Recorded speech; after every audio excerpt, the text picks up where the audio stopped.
नमस्कार, मी सरोज बेंदरकर. माझा phone number आहे 9420481565.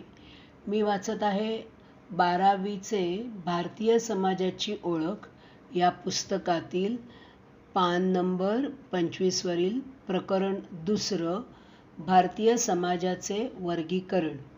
पहिला मुद्दा आहे भारतातील आदिम समुदाय, दुसरा आहे भारतातील ग्रामीण समुदाय आणि तिसरा आहे भारतातील शहरी समुदाय. आता प्रस्तावना आहे का? या प्रकरणात तुम्ही आदिम, ग्रामीण आणि शहरी या भारतीय समाजाच्या 3 विभागांचे महत्त्वपूर्ण पैलू अभ्यासणार आहात. भौगोलिक फरक आणि सामाजिक सांस्कृतिक वैशिष्ट्यांच्या आधारे भारतीय समाजाचे ढोबळमानाने या 3 विभागात वर्गीकरण केले आहे. आदिवासी, ग्रामीण आणि शहरी असे ते विभाग होत. आदिवासी जमातींची संस्कृती, भाषा, अर्थव्यवस्था आणि धर्म वैशिष्ट्यपूर्ण आहे. आदिवासी लोक तुलनेने अलिप्त राहतात. ग्रामीण आणि शहरी समाजाशी तुलना केली असता आदिवासी जमाती सामाजिक आणि आर्थिकदृष्ट्या मागास समजल्या जातात, तर ग्रामीण आणि शहरी समाजामध्ये भौतिक पर्यावरण, जीवनपद्धती, नियम, मूल्ये, लोकसंख्येची घनता, आर्थिक कृती, दारिद्र्य, जातीव्यवस्था, वर्गव्यवस्था, कौटुंबिक रचना आणि धार्मिक श्रद्धा या साऱ्याच बाबतीत भेद आढळतो. शहरी समाजामध्ये उद्योग क्षेत्र आणि सेवा क्षेत्र यांच्यासारख्या बिगर कृषी क्षेत्रांचा समावेश होतो. तथापि समाजाच्या 3 विभागांमध्ये सातत्याने आंतरक्रिया होत असतात. भारतीय समाजाचे आदिम, ग्रामीण आणि शहरी या 3 विभागामध्ये वर्गीकरण करताना समुदाय अथवा समाज हे शब्द समान अर्थाने वापरलेले आहेत. आता 2.1 पहिला मुद्दा बघूया. भारतातील आदिम समुदाय. आदिवासी या संज्ञेचे अनेक अर्थ आहेत. मात्र या संज्ञेचे अनेक अर्थ असले तरी आदिवासी समुदाय व इतर समुदाय यांच्यातील राहण्याचे ठिकाण, सांस्कृतिक आणि सामाजिक भेद यामुळे आदिवासींची ओळख करून घेताना कोणताही गोंधळ निर्माण होत नाही. ऑस्ट्रेलिया, मेलॅनेशिया आणि उत्तर अमेरिकेत देखील मानववंश शास्त्रज्ञांनी आदिवासींचा अभ्यास केला तेव्हा अशीच परिस्थिती होती. भारत आणि आफ्रिकेमध्ये मात्र वेगळी परिस्थिती आहे. याचे कारण असे की मानववंशशास्त्रज्ञांच्या व्याख्येनुसार जे लोक आदिवासी आहेत त्यांचे वास्तव्य पूर्णतः भिन्न समुदायांसह म्हणजे ग्रामीण, शहरी आहे. त्यामुळे विशुद्ध वैशिष्ट्ये आहेत असे गट सापडणे आता अवघड आहे. समाजशास्त्रज्ञ आंद्रे बेताई यांच्या मते सामाजिक शास्त्रातील वर्गवारी इतकी बदलली आहे की या वर्गांची स्पष्ट व्याख्या करणे अर्थहीन आहे. भारताच्या संदर्भात आदिवासी समुदायाची ओळख पटवून घेण्यासाठी पाश्चात्य व्याख्यांचा फारसा उपयोग होणार नाही. याखेरीज ऐतिहासिक प्रक्रियेवर भर देणे आवश्यक आहे. म्हणजेच आदिवासींमध्ये हा बदल कसा झाला ही प्रक्रिया समजून घेणे गरजेचे आहे. विशिष्ट गटाचा पूर्वेतिहास समजून घेतल्यानंतरचा तो गट आदिवासींचा आहे की नाही याबाबत ठाम मत नोंदवता येईल. भौमिक देशमुख यांच्या मते आदिवासी ही एक व्यापक संज्ञा आहे. व्यापक अर्थाने यामध्ये बहुजिन्सी, वांशिक आणि आदिम गटांचा समावेश होतो. ते भारताचे मूळचे रहिवासी मानले जातात. हा भारतातील महत्त्वपूर्ण अल्पसंख्याक लोकसमूह आहे. डेव्हिड हार्डीमन यांच्यासारख्या अभ्यासकांनी देखील आदिवासी ही संज्ञा वापरली. त्यांच्या मते ही संज्ञा 19व्या शतकातील ऐतिहासिक घडामोडींशी संबंधित आहे. हार्डीमन यांच्या मते आदिवासी म्हणजे वासाहतिक काळात समान कर्म असलेल्या लोकांचा गट होय. वर्तमान काळात आदिवासी हा राष्ट्रीयदृष्ट्या महत्त्वाचा गट आहे. दलितांसह हा समुदाय भारतातील सीमांत समुदायाचा मोठा भाग आहे. अशा प्रकारे आदिवासी या संज्ञेच्या वापराबाबत साशंकता निर्माण झाली आहे. नेमकेपणाने सांगायचे झाल्यास समान वंशज असलेला हा समुदाय होय, परंतु प्रत्यक्षात मात्र ही संज्ञा अनेक सामाजिक, आर्थिक, जैविक आणि वांशिक समुदायांसाठी वापरली जाते. आता इथे आहे एक चार्ट. 3 कॉलम आहेत: प्रदेश, स्थान आणि आदिम जमातींची नावे. आता प्रदेश आहे हिमालय, स्थान आहे याचे 3 उपप्रदेश आहे. ईशान्येकडील हिमालय प्रदेश, दुसरा आहे हिमालयाचा मध्य प्रदेश आणि तिसरा आहे वायव्येकडील हिमालय प्रदेश. आता आदिम जमातींची नावे: गारो, खासी, जैंता, नागा, मिझो, खासा, लेप्चा आणि गाडी. आता दुसरा प्रदेश आहे मध्य प्रदेश. स्थान आहे त्यांचं बिहार, झारखंड, पश्चिम बंगाल, ओडिशा, मध्य प्रदेश आणि छत्तीसगड. भारतातील 55% अधिक आदिम लोक याच भागात राहतात. त्यांची नावं आहे आदिम जमातींची: गौंड, संथल, मुंडा, हो, ओन आणि बिरहोर. तिसरा प्रदेश आहे पश्चिम भारत: राजस्थान, गुजरात, महाराष्ट्र, गोवा, दादरा आणि नगर हवेली. या प्रदेशात जवळपास 1 कोटी इतकी आदिम लोकांची संख्या आहे. त्यांची नावं आहेत भिल्ल, कातकरी, वारली आणि बैना. चौथं आहे दक्षिण भारत: स्थान आहे आंध्र प्रदेश, तेलंगण, तामिळनाडू, कर्नाटक आणि केरळ. भारतातील 1/6 आदिम लोकसंख्या दक्षिण भागात आढळते. आदिम जमातींची नावं आहेत तोडा, कोटा, इरुला, बदागा, चेंचू आणि कुरुंबा. आता बेटांमध्ये बघूया. स्थान आहे बंगालच्या उपसागरातील अंदमान आणि निकोबार बेटे, अरबी समुद्रातील लक्षद्वीप बेटे. आदिम जमातींची नावं आहेत अंदमानी, निकोबारी, ओंगे, जरावा आणि सेंटिनलीज. आता आदिम समुदायाची व्याख्या. आंद्रे बेताई ज्या समाजाच्या विशिष्ट भाषिक मर्यादा आणि सुनिश्चित राजकीय मर्यादा आहे अशा समाजाला आदिम समाज असे म्हणता येईल. राजकीय मर्यादा म्हणजे समाजातील सदस्यांसाठी वर्तनाच्या सुनिश्चित पद्धती बंधनकारक करणे असा अर्थ अभिप्रेत आहे. आदिम जमातींचे सांस्कृतिक परिक्षेत्र देखील ठरलेले असते. सांस्कृतिक परिक्षेत्राची नेमकी व्याख्या नसली तरी त्यामध्ये ढोबळमानाने चालीरीती, रूढी आणि सदस्यांच्या औपचारिक आणि अनौपचारिक आंतरक्रिया समाविष्ट असतात. L.M. लेविस यांच्या मते आदिम समाजाचे आकारमान लहान असते. त्यांच्या सामाजिक, कायदेशीर आणि राजकीय संबंधांना स्थळ आणि काळाच्या मर्यादा असतात. या समाजाची वैशिष्ट्यपूर्ण नैतिकता आणि धर्मव्यवस्था असते आणि संबंधित पैलूंबाबत व्यापक दृष्टिकोन असतो. आता राल्फ लिंटन यांच्या मते आदिवासी जमात हा टोळ्यांचा गट असतो. या समुदायातील लोक विशिष्ट प्रदेशांमध्ये परस्परांच्या सान्निध्यात येतात. त्यांच्यामध्ये ऐक्याची भावना असते. ही ऐक्याची भावना समान संस्कृती, सातत्याने येणारा संपर्क आणि समान गरजातून निर्माण होते. आता तुम्हाला हे माहीत आहे का? भारतीय राज्यघटनेतील कलम 366(25) मध्ये अनुसूचित जमातींचा संदर्भ पुढीलप्रमाणे आले आहे. राज्यघटनेतील कलम 342 नुसार अनुसूचित केलेले समुदाय म्हणजे अनुसूचित जमाती होत. यानुसार भारताच्या राष्ट्रपतींनी जाहीर केल्यानुसार अनुसूचित जमातींची वैशिष्ट्ये पुढीलप्रमाणे आहेत.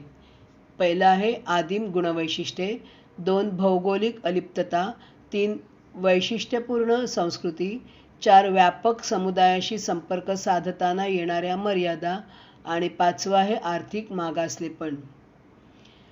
आता तथापि आदिम समुदायाच्या विविध व्याख्या भारतीय संदर्भात पडताळून पाहिल्या असता भारतातील अनेक जमाती त्या व्याख्यांमध्ये बसत नाही असे लक्षात येते. अनुसूचित जमाती या संज्ञेचा अर्थच असा की हे समुदाय दूरवर टेकड्यांवर राहतात. मैदानी भागात ज्या ठिकाणी या जमातींचे वास्तव्य आहे तेथेही त्यांचे अस्तित्व स्वतंत्र आहे. तिथे त्यांचे विलगीकरण झाले आहे. म्हणजेच मैदानी भागात ज्या ठिकाणी या जमातींचे वास्तव्य आहे तिथेही त्यांचे स्वतंत्र अस्तित्व आहे. तिथे त्यांचे विलगीकरण झाले आहे. म्हणजेच मैदानी भागातील इतर लोकांसह आदिम जमाती मिळून मिसळून राहत नाहीत. त्यांचा धर्म कोणताही असू शकतो. थोडक्यात एखाद्या जमातीला अनुसूचित जमात ठरवण्यासाठी पुढील निकष लक्षात घ्यावे लागतात. 1. त्या समुदायाची वैशिष्ट्यपूर्ण भाषा, धार्मिक श्रद्धा आणि संस्कृती आदिम स्वरूपाची असणे आवश्यक ठरते. त्यांचे अस्तित्व अलिप्त असणे गरजेचे आहे. असा समुदाय इतर जाती किंवा समुदायांच्या सान्निध्यात राहत असेल तरी अनुसूचित होण्यासाठी तो त्या समुदायांशी मिसळलेला असून चालणार नाही. नंतर आहे 3. शैक्षणिक आणि आर्थिकदृष्ट्या हा समाज अत्यंत मागास असणे हा महत्त्वाचा निकष होय. जमात आणि अनुसूचित जमाती या संज्ञा परस्पर विरोधी नसून परस्पर पूरक आहेत. भारतीय आदिवासींची भौगोलिक विभागणी. L.P. विद्यार्थी 1977 यांनी भारतातील आदिवासींची 5 प्रकारात विभागणी केली आहे. यासाठी परिस्थितिकीय, सामाजिक, आर्थिक, प्रशासकीय आणि वांशिक व्यवस्थेशी संबंधित निकषांचा आधार घेण्यात आला आहे. आता आपल्याला नंतर आपण पान क्रमांक 26 वरील तक्ता पाहणार आहोत. आता कृती.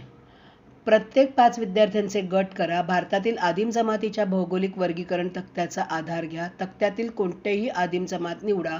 त्या जमातीच्या संस्कृतीवर 8-10 स्लाइड्सचे पॉवरपॉईंट सादरीकरण तयार करा. आता आदिम समुदायांची वैशिष्ट्ये. भारतातील आदिम समुदायांची मूलभूत वैशिष्ट्ये पुढीलप्रमाणे आहेत. 1. भौगोलिक अलिप्तता. आदिम जमाती विशिष्ट भौगोलिक प्रदेशामध्ये राहतात. हे लोक साधारणपणे दूरवरच्या जंगलात किंवा डोंगराळ भागात पाड्यांमध्ये राहतात. आज मात्र अनेक आदिम लोकांनी ग्रामीण आणि शहरी भागात स्थलांतर केले आहे. हे लोक आता बिगर आदिवासी लोकांशी मिळून मिसळून राहतात. 2. आर्थिक जीवन. हे लोक अन्न संकलन, शिकार, मासेमारी, टोपल्या तयार करणे, विणकाम, खाणकाम इत्यादी कामे करतात. याखेरीज जे प्राथमिक आणि स्थलांतरित शेती करतात त्यांचे आर्थिक जीवन पारंपरिक तंत्रावर आधारित असते. त्यामुळे शेतीचे उत्पादन कमी असते. आदिम लोक प्रामुख्याने वस्तुविनिमय पद्धतीचा वापर करतात. या समाजामध्ये पायाभूत सोयीसुविधांची कमतरता असते. विपणनाच्या सोयी देखील नसतात. या समाजात साक्षरतेचे प्रमाण कमी असते. आदिम लोकांमध्ये अनारोग्याचे प्रमाण अधिक असते. अशा कारणांमुळे आदिम लोक आर्थिकदृष्ट्या मागास असतात. 3. अस्मितेची जाणीव. आदिम लोक स्वतःची वैशिष्ट्यपूर्ण ओळख जपतात. या अस्मितेमुळे आदिम समुदायातील लोक परस्परांशी जोडले जातात. विशिष्ट भौगोलिक सीमा हे आदिम समुदायाच्या अस्मितेचे मूळ होय. अस्मितेच्या जाणीवेमुळेच आदिवासी जमातींचे अस्तित्व टिकून राहते. प्रत्येक आदिम समुदायाचे एक खास विशिष्ट नाव असते. उदाहरणार्थ वारली, इरुला, गोंड, नागा, खासी. त्यामुळे त्यांची सांघिक आणि ऐक्य भावना दृढ होते. 4. आंतरविवाही समूह. साधारणपणे आदिम लोक त्यांच्या जमातीबाहेर विवाह करत नाहीत. जमाती अंतर्गत विवाह करणे ही रूढ चाल आहे. आदिम जमातीतील विवाह जमातींच्या आंतरविवाह नियमांनुसार होतात. विवाह हा एक करार मानला जातो आणि घटस्फोट किंवा पुनर्विवाह निषिद्ध मानला जात नाही. आता मात्र गतिशीलतेमुळे या परिस्थितीमध्ये बदल झाला आहे. गतिशीलतेमध्ये वाढ झाल्याने जमाती बाह्य विवाह देखील होतात. 5. वैशिष्ट्यपूर्ण संस्कृती आणि भाषा. आदिम समाजाच्या सामाजिक रूढी, लोकसाहित्य, पारिस्थितिकीय शास्त्र आणि श्रद्धा याबाबत वैशिष्ट्यपूर्ण परंपरा आहेत. प्रत्येक आदिवासी जमातीची बोलीभाषा भिन्न आहे.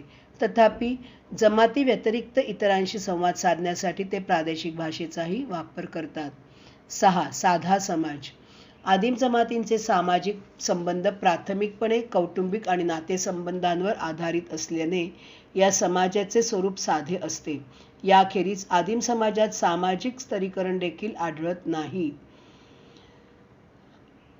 त्यांच्या श्रद्धा निसर्ग आणि दुष्ट शक्तींवर आधारित असतात. त्यांच्या देवदेवता याच पारंपरिक श्रद्धांवर आधारित आहे. फार पूर्वी त्यांचा इतर संस्कृती किंवा लोकांशी फारसा संपर्क आलेला नाही. 7. साधा धर्म. जीवात्मावाद म्हणजे पूर्वजांच्या आत्म्याचे पूजन, चेतनावाद म्हणजे दगड, लाकूड यासारख्या कोणत्याही निर्जीव वस्तूंवरील श्रद्धा, कुलप्रतीकवाद म्हणजे पूर्वज म्हणून वृक्ष किंवा प्राण्याची श्रद्धा आणि निसर्गवाद, नदी, झरे, सूर्य, चंद्र, जंगल इत्यादी निसर्ग शक्तींचे पूजन. मानववाद एक अमूर्त अलौकिक वेगवान शक्ती जी जगभर पसरू शकते किंवा फिरू शकते आणि सजीव आणि निर्जीव वस्तूंमध्ये प्रवेश करून शक्ती प्रदान करते. हे आदिम जमातींच्या धर्माचे प्रकार होय. पवित्र वने हा आदिम समाजाचा अविभाज्य भाग आहे. काळी आणि पांढरी जादू, पूर्वजांचे पूजन, हितकारक आणि अपायकारक शक्ती यावर आदिम समाजाचा विश्वास आहे. आता इथे 2 चित्र आहेत. एक पहिलं आहे सूर्यदेव मंदिर म्हणजे सूर्यदेवतेचे मंदिर, कासटवाडी गाव, जवाहर तालुका, जिल्हा पालघर. आणि दुसरा फोटो आहे शेडोबाचे वन, तालुका मुरबाड, जिल्हा ठाणे येथील देवराई. आणि तिसरं चित्र आहे वाघोबा मंदिर म्हणजेच सूर्यदेवतेचे मंदिर, कासटवाडी गाव, जवाहर तालुका, जिल्हा पालघर. आता पुढे चार्ट आहे आदिम जमातींचा धर्म आणि संज्ञेचे प्रणेते. आता जीवात्मावाद संज्ञेचे प्रणेते आहेत एडवर्ड टेलर. चेतनावाद रॉबर्ट मॅरेट. कुलप्रतीकवाद जेम्स फ्रेझर आणि मानावाद रॉबर्ट मॅरेट आणि निसर्गवाद मॅक्स म्युलर. आता 8वं आहे समुदायाचे प्रशासन. प्रत्येक आदिम जमातींची प्रशासन व्यवस्था वैशिष्ट्यपूर्ण असते. या प्रशासन व्यवस्थेने व्यक्ती अथवा व्यक्ती समुदायाचे विविध प्रश्न सोडवायचे असतात. जमाती अंतर्गत प्रश्न सोडवण्यासाठी जमात पंचायत असते किंवा ते प्रश्न कौटुंबिक अथवा नातेसंबंधांच्या माध्यमातून सोडवले जातात. आदिम जमात प्रमुख आणि ज्येष्ठांचे मंडळ प्रत्येक जमातीचे प्रशासन चालवते. आता मात्र ज्येष्ठ मंडळाची ही अधिकारिता क्षीण झाली आहे. 9 कुल संघटन. कुल हा आदिम समाजाचा अविभाज्य भाग आहे. कुल म्हणजे रक्ताच्या नात्यांनी बांधली गेलेली कुटुंबे होत. त्यांच्या वंशाची सुरुवात वास्तविक किंवा काल्पनिक व्यक्तीपासून किंवा वस्तूपासून झालेली असते.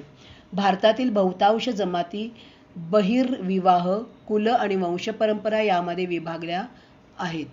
कुलसंघटन असल्यामुळे दृढ नातेसंबंध निर्माण होतात. 10वं आहे समतावादी मूल्ये. आदिम जमातीची सामाजिक संरचना समतावादी तत्वांवर आधारलेली असते. सामाजिक संबंधांची कोणतीही श्रेणीबद्ध रचना नसते. त्यामुळे आदिम समाजात जातीव्यवस्था किंवा लिंग आधारित विषमता आढळून येत नाही. तथापि काही जमातींमध्ये जमात प्रमुखाला वरचे सामाजिक स्थान असते किंवा त्याला अधिक अधिकार असतात. आदिम समुदाय आणि पवित्र वने याबद्दलची माहिती. पवित्र वने म्हणजे सृष्टीतील ऊर्जेचे प्रकटीकरण करणाऱ्या स्थानिक देवदेवतांना समर्पित वनप्रदेश होय. शिकार आणि अन्नसंकलन करण्याच्या टप्प्यापासून भारतातील आदिम आणि ग्रामीण लोक वनातून प्रकट होणाऱ्या पृथ्वी ऊर्जा सृष्टीतील शक्तींना पूज्य मानतात. या देवता वनप्रदेशाच्या परिघातील खेडे आणि पवित्र वनांच्या संरक्षक देवता आहेत अशी आदिम समाजाची श्रद्धा आहे. पवित्र वने अथवा देवराई ही एक स्वतंत्र संस्था आहे असे म्हणता येईल. इथे विविध नातेसंबंध निर्माण होतात. त्यातून विशिष्ट संस्कृती निर्माण होते. स्थानिक लोकांच्या मनात त्यांची वने, शेती आणि एकमेकांप्रती आस्था निर्माण होते. पवित्र वनांबाबतचा पूजनीय भाव आदिम जमाती आणि ग्रामीण लोकांच्या जगण्यासाठी आवश्यक असलेल्या शेती आणि वनांशी संबंधित आहे. यासाठी वनांचा विस्तृत प्रदेश सुरक्षित ठेवण्यात आला आहे. त्यामुळे आपोआपच जैवविविधतेचे संरक्षणही झाले आहे.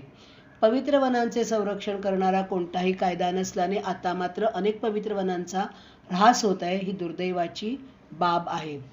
आता सूर्याची उपासना. आदिम लोक सूर्याला ऊर्जेचा आदिम आणि एकमेव स्रोत मानतात. याला वैज्ञानिक आधारही आहे.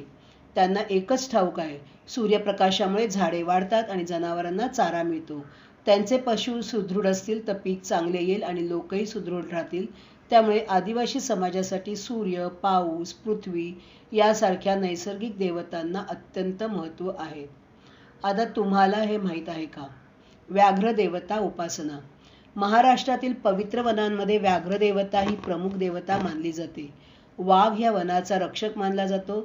वाघाच्या प्रचंड ताकदीचे प्रदर्शन करणाऱ्या अनेक भारतीय दंतकथा प्रचलित आहे. ड्रॅगनशी लढणारा वाघ, पावसाची निर्मिती करणारा वाघ, लहान मुलांना वाचवणारा वाघ, जखमा बऱ्या करण्याची शक्ती असलेला वाघ असे वाघाचे वर्णन केले आहे. व्याघ्र देवता सर्वोच्च देवता आहे अशी महाराष्ट्रातील अनेक आदिम जमातींची, वारली आणि मल्हार कोळी यांची श्रद्धा आहे. जीवन आणि पुनर्निर्मितीचे प्रतीक म्हणून सुगीच्या दिवसात आदिम लोक त्यांच्या उत्पादनातील काही भाग व्याघ्र देवतेला समर्पित करतात. आता वारलींच्या वर्षानृत्याची दंतकथा. कंबाड नृत्य. आदिम जमातींची बहुतांश गाणी आणि नृत्ये निसर्गपूजनाशी संबंधित आहे. महाराष्ट्रातील ठाणे, रायगड आणि पालघर भागात वारली जमाती आढळतात. या जमातीतील कंबाड नृत्य हे धान्य देवतेला समर्पित आहे, म्हणजे कंसारी देवी. याबाबत एक दंतकथा सांगितली जाते. आदिम जमातीतील लोक अन्नधान्याची नासाडी करतात म्हणून धान्य देवता त्यांच्यावर कोपली होती. रागावलेली देवता एके दिवशी अचानक दिसेनाशी झाली. ती कुणाच्याही नजरेस पडेना. मग स्थानिक लोकांनी नरान देव नावाच्या वर्षा देवतेला साकडं घातलं आणि वर्षा नृत्य केलं. दगडाच्या फटीत दडून बसलेल्या धान्य देवतेला वर्षा देवतेने शोधून काढलं. याचा परिणाम म्हणून कोपलेली धान्य देवता धर्तीवर अवतरली, तिथे पुनर्निर्मिती करू लागली. अशा प्रकारे आदिम लोकांना पोटाची खळगी भरण्यास अन्नधान्य मिळू लागले. कासारी देवी पुन्हा कोप पावेल या दास्तीने आदिम लोक धान्याची नासाडी होणार नाही ना याची जाणीवपूर्वक काळजी घेतात, असेही या दंतकथेत सांगितले आहे. वारली जमातीतील अनेक पुरुषच वर्षा ऋतूच्या प्रारंभी हे नृत्य करतात. आता प्रगती तपासा. 1. दक्षिण भारत, पश्चिम भारत आणि ईशान्य भारतातील एक आदिम जमातीचे नाव सांगा. 2. आदिम जमातींचे कोणतेही 3 व्यवसाय लिहा. आणि 3. आदिम समाजाची कोणतीही श्रद्धास्थाने नमूद करा. आदिम समाजाच्या समस्यांना पुढील बाबी कारणीभूत आहेत. आदिवासींच्या शोषणाची कारणे. आदिम समाजाच्या खनिज आणि निसर्ग संसाधनांवर ब्रिटिशांना ताबा हवा होता. काही मिशनरींना आदिम समाजाचे धर्मांतर करायचे होते, त्यामुळे अस्मितेचे संकट निर्माण झाले. 3. आदिम जमातींच्या प्रदेशात वैद्यक क्षेत्रातील व्यावसायिक अडते आणि विक्रेत्यांचा प्रवेश झाल्यामुळे आदिम जमाती त्यांच्या पारंपरिक वैद्यक शास्त्राला दुरावल्या. 4. आदिम प्रदेशात व्यापार आणि दळणवळणाच्या विकासामुळे या प्रदेशात बाह्य प्रदेशातील लोकांचा प्रवेश झाला. आणि 5. औद्योगिक उभारणी आणि धरण बांधणीमुळे आदिम जमातींचे त्यांच्या पारंपरिक मूलस्थानातून विस्थापन झाले. आदिम समुदायाच्या समस्या पुढीलप्रमाणे आहेत. 1. जंगल व आदिवासी जमिनींपासून अलगता. वनप्रदेश आणि तेथील संसाधने ही आदिम समाजाच्या उपजीविकेची प्रमुख साधने होत. बहुतांश आदिम जमाती अन्नसंकलन, शिकार आणि प्राथमिक शेती करणे यामध्ये व्यस्त असतात. वनांमधून होणाऱ्या उत्पादनावर ते मोठ्या प्रमाणावर अवलंबून असतात. म्हणून जेव्हा बाह्य प्रदेशातील लोक आदिम समाजाची जमीन आणि तेथील संसाधनांचे शोषण करतात, तेव्हा आदिम समाजाचे निसर्गचक्र आणि त्यावर आधारित त्यांचे आयुष्य विस्कळीत होते. आदिम समाज जमिनीपासून अलग होण्याची सुरुवात ब्रिटिश कालखंडापासून झाली. याखेरीज सावकार, जमीनदार, व्यापारींनीही आदिम समाजाच्या जमिनीवर ताबा घेतला होता. औद्योगिकीकरण आणि धरण बांधकामांमुळे शासनानेही आदिम समाजाच्या जमिनीचे संपादन केले. आदिम समाजाची भूमी बिगर आदिम समाजाकडे हस्तांतरित करणे किंवा विकणे या विरोधात अनेक राज्य सरकारांनी विविध कायदे पारित केले आहेत. असे असले तरी आदिम समाजाची जंगल जमिनीपासून अलगतेची समस्या पूर्णतः सुटलेली नाही. जमिनीपासून अलगतेचे खटले. सन 2007-08च्या वार्षिक अहवालानुसार विविध राज्य सरकारांकडून आलेल्या अहवालानुसार आदिम जमातींच्या जमीन अलगतेच्या 5.06 लाख खटल्यांची नोंद झाली आहे. यामध्ये एकूण 9.02 लाख हे एकर जमिनींचा समावेश आहे. उपरोक्त खटल्यांपैकी 2.25 खटले एकूण 5 लाख एकर जागेतील आदिम जमातींच्या बाजूने निकाली काढण्यात आले आहे. एकूण 4.11 लाख एकर प्रदेशांशी संबंधित 1.99 लाख खटले वेगवेगळ्या आधारांवर न्यायालयाने नाकारलेले आहेत. आता दुसरी समस्या आहे दारिद्र्य आणि कर्जबाजारीपणा. बहुतांश आदिम जमाती दारिद्र्य रेषेखाली आहे. आदिम जमातींचे व्यवसाय साध्या तंत्रज्ञानावर आधारित आहे. अन्न संकलन, शिकार आणि शेती हे त्यांचे बहुतांश व्यवसाय सर्वसाधारण पद्धतीचे आहेत. अशा अर्थव्यवस्थेत नफा किंवा अतिरिक्त उत्पादन होत नाही. म्हणून राष्ट्रीय सरासरीशी तुलना करता त्यांचे दरडोई उत्पन्न अत्यल्प असते. पैकी बहुतांश आदिम लोकांची दारिद्र्यावस्था तीव्र स्वरूपाची आहे. त्यांच्यावर अनेक कर्जेही आहेत. स्थानिक सरकार आणि जमीनदार या परिस्थितीचा फायदा घेऊन आदिम जमातींचे शोषण करतात. कर्जाची परतफेड करण्यासाठी आदिम समाजाला बहुतेक वेळा त्यांची जमीन तारण ठेवावी लागते किंवा विकावी लागते. आता तिसरं आहे आरोग्य आणि पोषण. भारतातील बहुतांश आदिम जमाती पाण्यापासून होणाऱ्या संसर्गजन्य रोगांनी बाधित आहेत. त्यांच्यासाठी असे रोग कायमच जीवघेणे ठरतात. आदिम समाजातील लहान मुले जन्मताच कुपोषित असतात. कुपोषणामुळे त्यांच्यात अनेक कमतरता असतात. आदिम जमातींमध्ये बालमृत्यूचे प्रमाण अधिक आहे.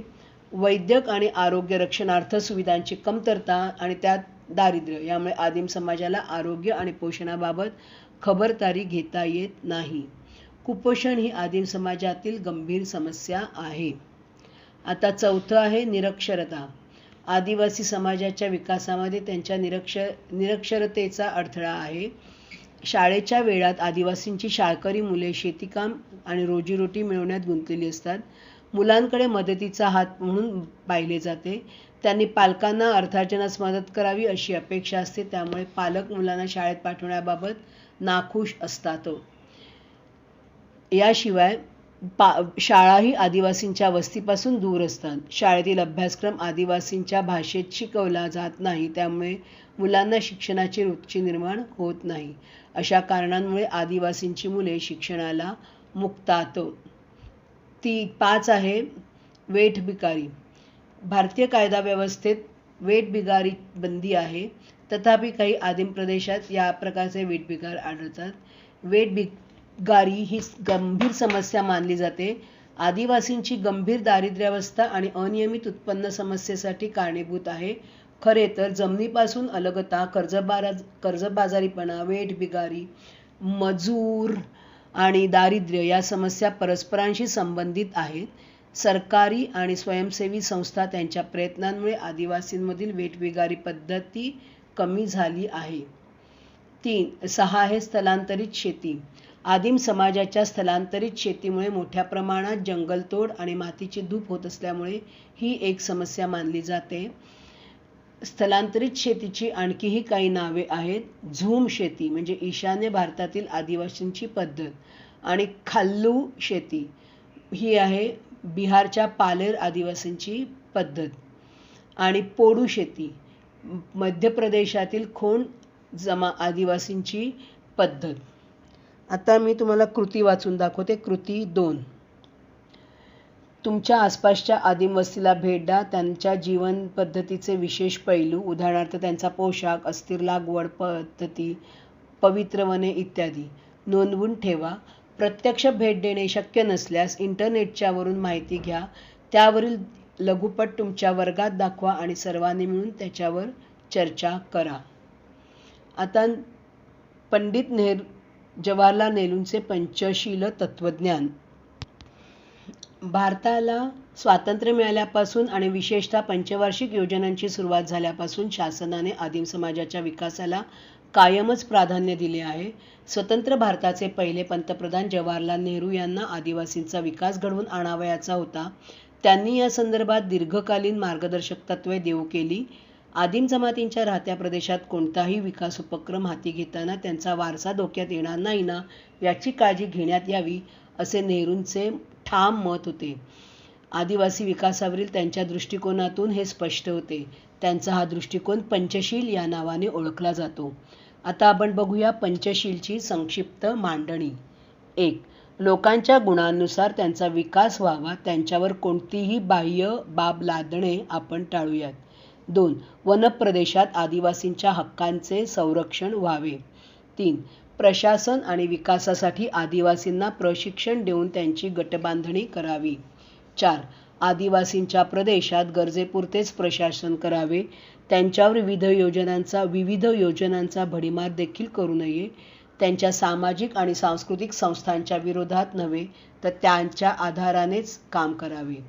आणि 5वं आहे आदिम समाजावर किती पैसा गुंतवला त्याच्या सांख्यिकी मांडणीवरून परिणामांची पडताळणी करू नये तर मानवी जीवनाच्या गुणवत्तेवरून ही परीक्षा व्हावी. राज्यघटनेतील ही ढोबळ मार्गदर्शक तत्त्वे आणि तरतुदी ध्यानात घेऊन आदिम समाजासाठी अनेक विशेष योजना आणि कार्यक्रम राबवण्यात आले आहेत. स्वातंत्र्यप्राप्तीनंतरचे आदिवासी विकासाचे प्रयत्न. स्वातंत्र्यप्राप्तीनंतर भारत सरकारने आदिम समाजाच्या विकासासाठी अनेक पावले उचलली. आदिवासी विकास कार्यक्रमांना शासनाने काही माध्यमातून निधी पुरवठा केला. राज्य योजना, केंद्रीय विशेष अर्थसहाय्य, केंद्रीय मंत्रालयांचे, विभागांचे विभागीय कार्यक्रम, संस्थात्मक वित्त इत्यादी. कृती 3. शासन किंवा अशासकीय संस्थेने हाती घेतलेली कोणतीही एक आदिवासी विकास योजना शोधून काढा. तुम्ही शोध घेतलेल्या मुद्द्यांवर वर्गात चर्चा करा. आता आहे शासनाचे आदिम विकास कार्यक्रम. आदिवासी विद्यार्थ्यांसाठी वसतिगृह बांधणे, आदिवासी प्रदेशातील निरक्षर विभागात आदिवासी महिलांसाठी शैक्षणिक संकुल बांधणे या योजना अंतर्गत अशासकीय संस्था, शासन स्थापित स्वायत्त संस्था आणि शैक्षणिक आणि सहकार संस्थांसारख्या इतर संस्थांना निवडक प्रदेशांमध्ये शैक्षणिक संकुल बांधण्यासाठी संपूर्ण वित्तसहाय्य केले जाते. राज्य आदिवासी विकास सहकारी मंडळ आणि इतर मंडळांना ग्रामीण धान्य बँकांना मदत निधीचा पुरवठा करणे. स्वयंचलित संस्था आदिवासी विकासासाठी संशोधन आणि प्रशिक्षणासाठी अर्थसहाय्य दिले जाते. 10वी उत्तीर्ण आदिवासी विद्यार्थ्यांना शिष्यवृत्ती, परदेशी जाण्यासाठी शिष्यवृत्ती आणि ग्रंथपेढ्या उपलब्ध करून देणे, गुणवत्ता आणि प्रशिक्षणाचा दर्जा सुधारणे, आदिवासी सल्लागार समिती, 20 मुद्द्यांच्या कार्यक्रमातील 11बी मुद्दा, आदिवासी विकास नीतीचे नवे स्वरूप इत्यादी अशा विविध कार्यक्रमांच्या माध्यमातून शासनाने आदिवासी लोकांच्या सर्वांगीण विकासासाठी प्रयत्न केले आहेत. मात्र यातील सर्व कार्यक्रम यशस्वी झाले असे नाही. त्यामुळे आजही आदिवासींच्या समस्या आणि मागासलेपणा कायम आहेत.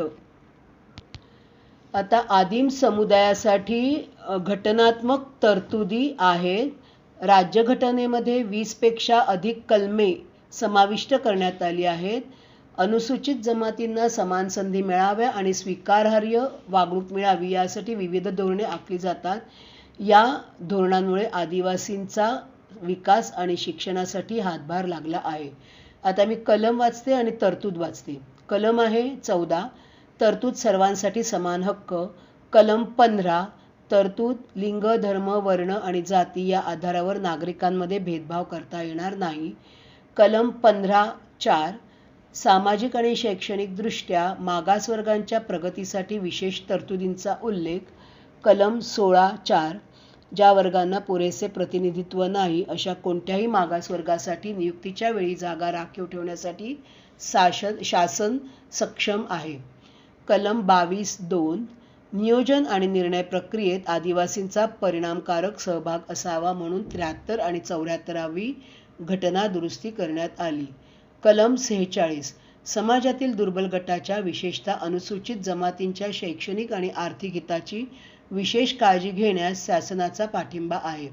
अशा घटकांवर सामाजिक अन्याय होऊ नये, त्यांचे शोषण होऊ नये याची काळजी शासन घेते. कलम 244(1), तरतूद आहे आदिवासींच्या कल्याणासाठी आदिवासी कल्याण समित्या स्थापन करण्यात येतील. सन 1996च्या अनुसूचित प्रदेश कायद्याची व्याप्ती वाढवण्यात येईल. पंचायतींच्या माध्यमातून राज्यघटनेतील दुरुस्त्या अनुसूचित प्रदेशांपर्यंत पोहोचवण्यात येतील. नंतर कलम 275, अनुसूचित जमातींच्या कल्याणास चालना देण्यासाठी अर्थसहाय्य करण्यात येईल आणि प्रशासनाची दर्जात्मकता सुधारण्यात येईल. कलम 330, लोकसभेमध्ये अनुसूचित जमातींसाठी जागा राखीव असाव्यात. कलम 332, राज्यातील विधानसभांमध्ये अनुसूचित जाती आणि जमातींसाठी जागा राखीव असाव्यात. आता आणि शेवटचा आहे कलम 335, तरतूद आहे केंद्र किंवा राज्य शासनाच्या प्रशासकीय सेवांमध्ये आणि पदांवर नियुक्त्या करताना प्रशासनाची परिणामकारकता टिकवून ठेवण्याच्या दृष्टीने अनुसूचित जमाती आणि जातींच्या सदस्यांचा विचार करण्यात यावा या दाव्यावर शिक्कामोर्तब करण्यात आले आहे. आता प्रगती तपासा, हे तुम्हाला करायचं आहे. पहिला आहे आदिवासींचा विकास धीम्या गतीने का होतो हे कोणतीही 2 कारणं लिहा. 2, आदिवासींच्या धर्माचे 3 प्रकार नमूद करा. आणि 3